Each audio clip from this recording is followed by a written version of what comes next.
أعوذ بالله من الشيطان الرجيم.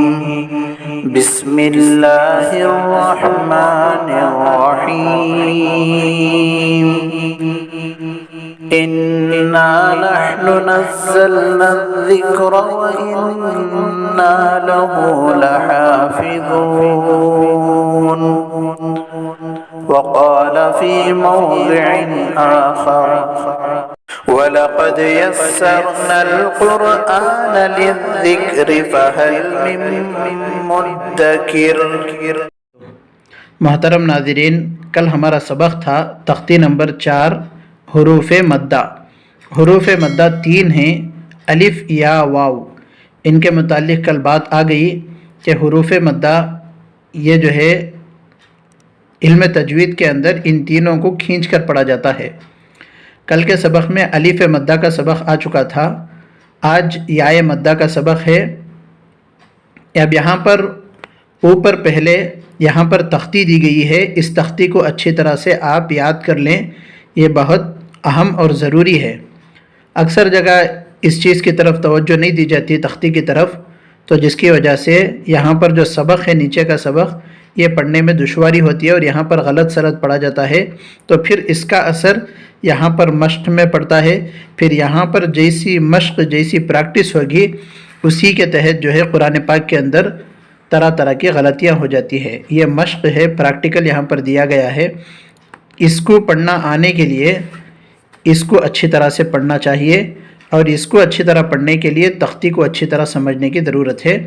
سب سے پہلے ہم تختی کو یہاں پر یاد کریں گے کہ یا جس پر جزم ہو اس سے پہلے زیر ہو، تھوڑا کھینچے اور معروف پڑھیں. یا جس پر جزم ہو، یا پر جزم ہو اور اس سے پہلے زیر ہو، تھوڑا کھینچے اور معروف پڑھیں. اور جس حرف پر جزم ہو اس کو پیچھے والے حرف سے ملا کر پڑھیں گے. یہ دو باتیں اچھی طرح یاد رکھ لیں. ایک تو یا پر جزم ہو اس سے پہلے زیر ہو تو تھوڑا کھینچ کر پڑھنا چاہیے، اس کو معروف پڑھنا چاہیے، مجہول سے بچنا چاہیے. یہ باتیں بھی جو ہے ضروری ہیں یاد رکھنے کے لیے، کہ ایک تو حروف مدہ یاد رکھنے کے لیے، اس لیے کہ حروف مدہ اور حروف لین آگے آئے گا کہ حروف لین میں بھی جو ہے واو اور یا آئیں گے. تو حروف مدہ کے اندر بھی واو اور یا ہے، لیکن اس میں الف زیادہ ہے ایک، تو الف یا واو ہیں. تو دونوں میں فرق سمجھنے کے لیے یہاں پر اس کو سمجھنا ضروری ہے کہ وہاں پر بھی یا پر جزم ہوتا ہے لیکن اس سے پہلے وہاں پر زبر ہوتا ہے حروف لین میں. اس کا سبق انشاءاللہ آئے گا کہ حروف مدہ کو یہاں اچھی طرح سمجھ لیں کہ یا جس پر جزم ہو اس سے پہلے زیر ہو تو یہ حروف مدہ ہے، یائے مدہ. یا پر جزم ہو اس سے پہلے زیر ہو، تھوڑا کھینچے اور معروف پڑھے. معروف کیا ہے؟ ہم زہ یا زیر ای اس طرح سے پڑھیں گے، مجہول نہیں پڑھیں گے. مجہول یعنی جیسے پہلے پچھلے سبق میں آیا کہ ڈھیلا پڑھنے کو مجہول کہتے ہیں. ہم زہ یا زیر اے کسی نے کہا تو اس طرح سے ڈھیلا پڑھنے پر اس کو مجہول کہتے ہیں. مجہول سے بچنی چاہیے کہ اس سے جو ہے قرآن پاک کی تلاوت کی جو خوبصورتی ہے اس میں فرق آ جائے گا. اب یہاں پر ہم پڑھنے کا طریقہ معلوم کریں گے. ایک بات تو اوپر آئی، یا پر جزم ہو اس سے پہلے زیر ہو، تھوڑا کھینچے اور معروف پڑھیں. اور دوسرا جس حرف پر جزم ہو اس کو پیچھے والے حرف سے ملا کر پڑھتے ہیں. پیچھے کی جو حرکت ہوگی اس حرکت کے مطابق اس کو جو ہے ملا کر پڑھیں گے. تو آئے ہم پڑھنے کا طریقہ معلوم کرتے ہیں. ہم زہ یا زیر ای اس طرح سے کھینچ کر پڑھنا چاہیے. با یا زیر بی، تا یا زیر تی، ثا یا زیر ثی، جیم یا زیر جی، حا یا زیر حی، خا یا زیر خی، دال یا زیر دی، ذال یا زیر ذی، را یا زیر ری، زا یا زیر زی، سین یا زیر سی۔ یہاں پر میں آپ حضرات کو بتانا چاہتا ہوں کہ بعض مرتبہ جو ہے بعض لوگ ہجے کرنے میں یعنی اس طرح سے پڑھنے میں جو ہے جلدی کرتے ہیں، سین زیر سی، شین زیر شی، صاد زیر سی، اس طرح سے نہیں پڑھنا ہے بلکہ اس طرح سے کھینچ کر پڑھنا چاہیے۔ اگر یہاں پر شروع میں اگر ہم کھینچ کر اس طرح پڑھنے کی اگر عادت پڑ گئی تو پھر نیچے جو عربی کے جملے ہیں یہ بھی قرآن پاک ہی کے جملے ہیں، ان الفاظ میں بھی جو ہے ہم کھینچ کر اچھی طرح پڑھیں گے، اور قرآن پاک میں بھی جب ہم پڑھیں گے تو وہاں بھی صحیح معنوں میں حروف مدہ وغیرہ کو جو ہے ادا کر کے پڑھیں گے۔ سین یا زیر سی، شین یا زیر شی، صاد یا زیر صی، ضاد یا زیر ضی، طا یا زیر طی، ضا یا زیر ضی، عین یا زیر عی، غین یا زیر غی، فا یا زیر فی، قاف یا زیر قی، کاف یا زیر کی، لام یا زیر لی۔ اس طرح سے تینوں کو جو ہے الگ کرنا ہے۔ میم یا زیر می، تینوں کو ملا کر بھی پڑھ سکتے ہیں لیکن اس طرح پڑھنے میں جو ہے ہر ایک حرف کی جو ہے ادائیگی ہوگی۔ نون یا زیر نی، اگر کوئی سیکھنا چاہے تو اس طرح سے جو ہے حروف الگ الگ کر کے پڑھیں گے تو وہ بھی جو ہے سن کر سیکھ لے گا۔ اس طرح سے جو ہے پریکٹس کرنی چاہیے، مشق کرنی چاہیے۔ واو یا زیر وی، ہا یا زیر ہی، حمزہ یا زیر ای، یا زیر ی۔ یہاں پر جو ہے یائے مدہ کو پڑھنے کی جو ہے آپ حضرات کو ترکیب بتائی گئی، اس طرح سے جو ہے اس کو پڑھنا ہے، ایک الف کی مقدار کھینچ کر پڑھنا ہے۔ پھر آگے جو ہے مشق کا سبق ہے، اس مشق کے سبق کو بھی اچھی طرح آپ سمجھ لیں۔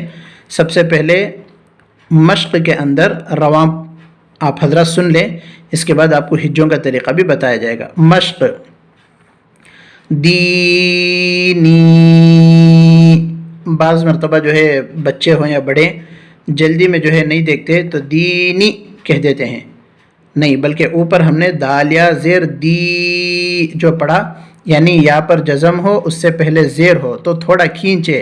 اس میتھڈ کو، اس قاعدے کو جو ہے، اس اصول کو اچھی طرح یاد رکھ لیں۔ یا پر جزم اس سے پہلے زیر تو اس کو کھینچنا ہے۔ دیکھو یہاں پر بھی یا پر جزم اس سے پہلے زیر، اس کو کھینچ کر پڑھنا چاہیے۔ دینی، فی ہی، یہاں پر ہا کو نہیں کھینچیں گے، کیوں؟ اس لیے کہ جزم والی یا نہیں ہے، اس کے بعد صرف زیر ہے۔ زیر کو کھینچنے کے لیے جزم والی یا ہونی چاہیے، وہ نہیں ہے تو اس کو ہم نہیں کھینچیں گے۔ فی ہی ارینی کتابی، اس طرح سے کھینچ کر ہی پڑھنا چاہیے۔ کتابی اس طرح سے نہیں پڑھیں گے بلکہ ہم کھینچ کر ہر ایک کو جو ہے اس کی ادائیگی کے ساتھ، اور اسی طرح ایک الف کی مقدار، الف مدہ ہو یا مدہ ہو، اس کو ایک الف کی مقدار کھینچ کر ہی پڑھنی چاہیے۔ اجیبو، اجیبو، بعض جو ہے اس طرح سے کھینچ کر پڑھ لیتے ہیں، یہ غلط ہے۔ یعنی پڑھے لکھوں کو نہیں بلکہ نئے سیکھنے والے جو ہے بے توجہی میں اس طرح سے با کو کھینچ دیتے ہیں، نہیں بلکہ زبر زیر پیش کو نہیں کھینچنے کا جو سبق پیچھے گزرا اس کو اچھی طرح سے جو ہے ذہن نشین کر لینا چاہیے۔ جہاں کہیں بھی صرف سنگل زبر زیر پیش آئے ہرگز وہاں پر نہیں کھینچنا ہے۔ اجیب، یواری، مفاتیح، رازقین، عبادی، عذابی، تماثیل، مقادیر، اخیہ، آخی ہی نہیں پڑھیں گے، اس لیے کہ زیر کو کھینچنے کے لیے اس کے بعد جزم والی یا ہونی چاہیے، وہ نہیں ہے تو یہاں پر نہیں کھینچیں گے. اخیہ بنیہ. یہ بار بار میں اس لیے آپ حضرات کو کہہ رہا ہوں تاکہ آپ حضرات کے ذہن نشین ہو جائے کہ زیر کو کھینچنے کے لیے اس کے بعد جزم والی یا ہونی چاہیے، اسی کو حروف مدہ کہتے ہیں. تو الغرض دوستو یہ تھے رواں. اس کے بعد ہم ہجے کرنے کا طریقہ بھی ہم معلوم کر لیں، اس لیے کہ بغیر ہجوں کے جو ہے آپ قرآن شریف میں چلنا مشکل ہو جائے گا، اس لیے کہ ہجے بہت ضروری ہیں. ہجے کر کے ہی آپ اگر کوئی لفظ اگر نہیں آ رہا تو وہاں پر ہجے کر کے آپ بڑھ سکتے ہیں، تو اس لیے ہجوں کو اچھی طرح سمجھنی چاہیے. ہجے کرنے کا بھی ایک طریقہ ہے، آپ حضرت اس کو دیکھ لیں. دال یا زیر دی، نون یا زیر نی، دینی. یہاں پر ایک اور بات میں آپ حضرت کو سمجھانا چاہتا ہوں. بعض مرتبہ جو ہے نی کو کھینچیں گے پڑھتے ہوئے، لیکن زیر کی آواز نیچے جانی چاہیے. اس کو جو ہے بعض مرتبہ بچے ہوں یا بڑے ہوں اس طرح کہتے ہیں دینی، یعنی اوپر چلے جاتی ہے. زیر کی آواز نیچے جانی چاہیے، زیر ہی پڑھ رہے لیکن یا تو آگے جاتی ہے تو اوپر جاتی ہے. دینی اوپر چڑھا دیتے ہیں آواز کو، تو اس سے جو ہے وہ حرکت جو ہے صحیح ڈھنگ سے ادا نہیں ہوگی. اس لیے دینی نیچے ہی جانی چاہیے اس کی آواز.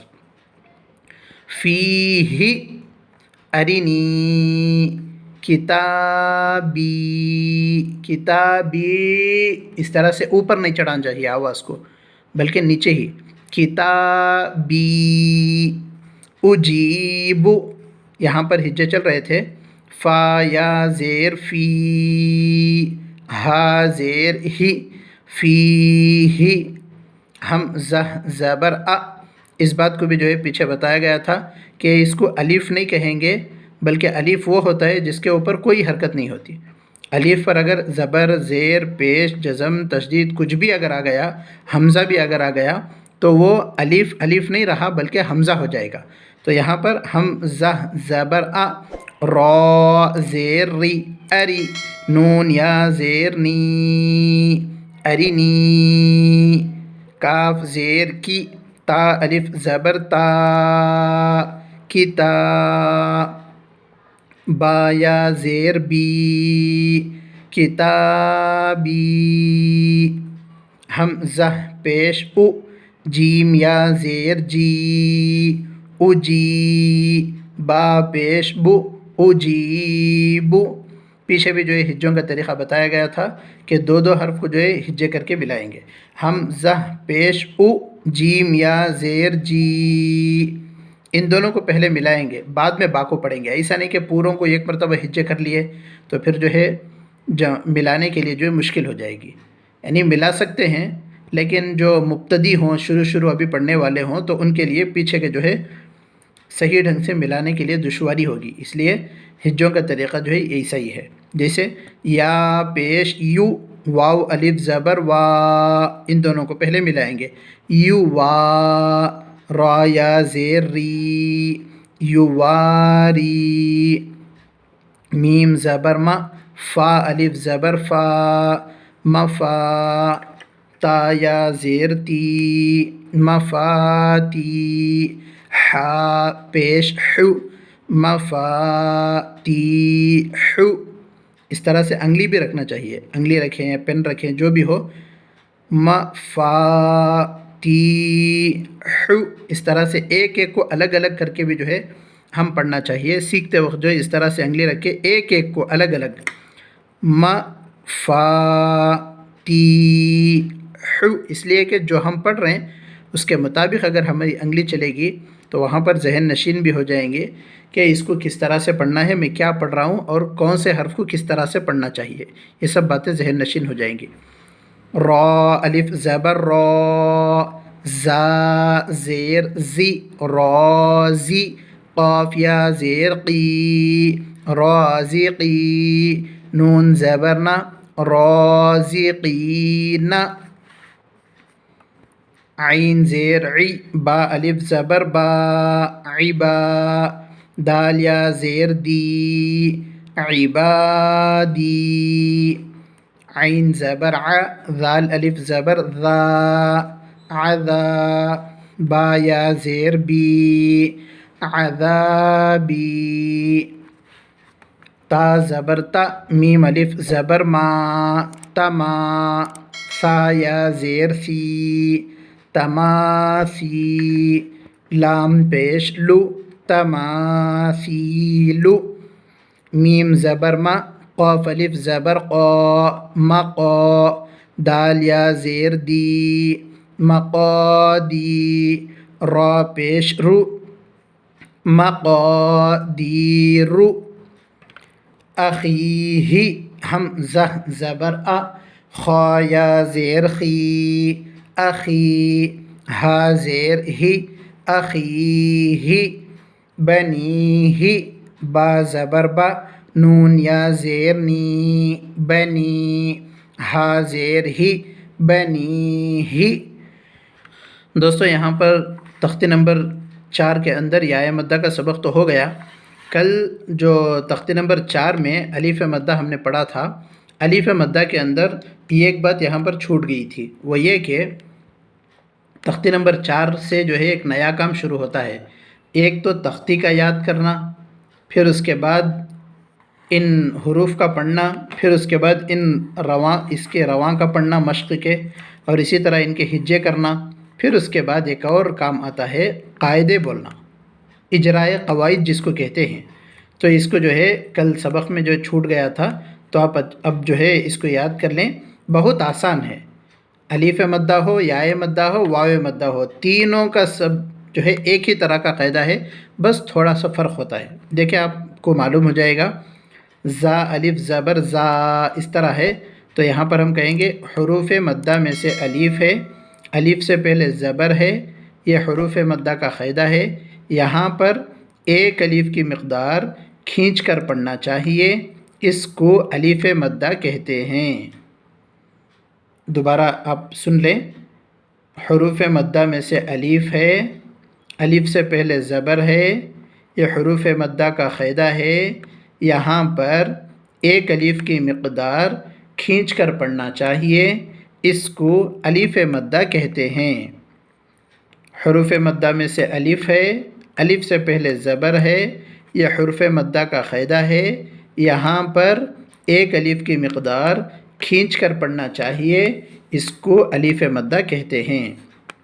تو اسی طرح سے جو ہے یہاں پر جیم الف زبر جا ہے، اس طرح سے جو حروف ہیں ان تب میں جو ہے وہی قاعدہ بولیں گے۔ اب یہاں پر یائے مدہ کا قاعدہ ہے، اس کو بھی جو ہے ہم اچھی طرح سے یاد کرنے کی کوشش کریں۔ حروف مدہ میں سے یا ہے، یا سے پہلے زیر ہے، یہ حروف مدہ کا قاعدہ ہے۔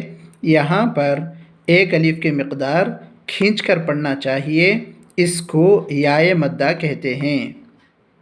حروف مدہ میں سے یا ہے، یا سے پہلے زیر ہے، یہ حروف مدہ کا قاعدہ ہے۔ یہاں پر ایک الف کی مقدار کھینچ کر پڑھنا چاہیے، اس کو یائے مدہ کہتے ہیں۔ ایسے ہی جو یہاں پر بھی ہے، حروف مدہ میں سے یا ہے، یا سے پہلے زیر ہے، یہ حروف مدہ کا قاعدہ ہے۔ یہاں پر ایک الف کی مقدار کھینچ کر پڑھنا چاہیے، اس کو یائے مدہ کہتے ہیں۔ کہ دیکھو یہاں پر ایسا جملہ استعمال کیے جس میں الف مدہ اور یائے مدہ دونوں کا قاعدہ ہے، تو ان دونوں کو اچھی طرح سے جو ہے پچھلے سبق میں الف مدہ کا ہم یاد کر لیں، تو اس سے جو ہے یہاں پر حروف مدہ میں سے الف ہے، الف سے پہلے زبر ہے، یہ حروف مدہ کا قاعدہ ہے۔ یہاں پر ایک الف کی مقدار کھینچ کر پڑھنا چاہیے، اس کو الف مدہ کہتے ہیں۔ اس طرح سے جو ہے ہم یہاں پر ادا کریں۔ حروف مدہ میں سے یا ہے، یا سے پہلے زیر ہے، یہ حروف مدہ کا قاعدہ ہے۔ یہاں پر ایک الف کی مقدار کھینچ کر پڑھنا چاہیے، اس کو یائے مدہ کہتے ہیں۔ تو دوستو بزرگوں، یہ ہوا یائے مدہ کا سبق کہ حروف مدہ میں سے الف ہے، اس کا بھی قاعدہ آ گیا آپ حضرات کے سامنے، الف مدہ کا بھی قاعدہ آ گیا اور یائے مدہ کا قاعدہ بھی آ گیا۔ تو دوستو یہاں پر تختی نمبر 4 کے 2 سبق ہو گئے، الف مدہ، یائے مدہ۔ انشاءاللہ کل آپ حضرات کے سامنے واو مدہ کا سبق آئے گا، آپ بغور سماعت کریں، اس کو اچھی طرح سے یاد کریں۔ اگر کوئی بات سمجھ میں نہ آئی ہو تو برائے کرم ضرور ضرور آپ کمنٹس باکس کے ذریعے سے آپ پوچھ سکتے ہیں، کہہ سکتے ہیں آپ، انشاءاللہ ضرور ہم آپ کا جواب دیں گے۔ برائے کرم آپ ہمارے چینل پر نئے ہیں تو ضرور سبسکرائب کریں اور اسی طرح لائک کا بٹن دبانا نہ بھولیں، اس سے ہمت افزائی ہوگی، اور کمنٹ باکس کے ذریعے سے آپ جو بھی سوال کریں انشاءاللہ ہم آپ کا جواب دیں گے۔ دیکھیں دوستو، یہاں پر ہمارے ایک ساتھی بھائی فیض نے یہاں پر الحمدللہ انہوں نے ماشاء اللہ کے ذریعے سے ہماری ہمت افزائی کی۔ ہم بھی ان کے لیے دعا کریں گے، اللہ تعالیٰ ان کو جزائے خیر عطا فرمائے، اللہ تعالیٰ ان کی محنتوں کو اللہ قبول فرمائے، اللہ تعالیٰ انہیں بھی اپنے قرآن پاک کی دولت سے مالا مال فرمائے۔ تو اس طرح سے آپ حضرات بھی کمنٹس کے ذریعے سے ہم سے رابطہ کریں۔ آپ حضرات کے اس طرح کمنٹس کرنے سے ہمیں خوشی ہوگی اور ہمت افزائی ہوگی۔ اللہ تعالیٰ سے دعا ہے کہ اللہ تعالیٰ جو اس ویڈیو کو دیکھ رہے ہیں، اللہ تعالیٰ ان کو جلد از جلد قرآن پاک کی دولت سے مالا مال فرمائے اور قرآن پاک کی خدمت کے لیے قبول فرمائے، آمین۔ السلام علیکم ورحمۃ اللہ۔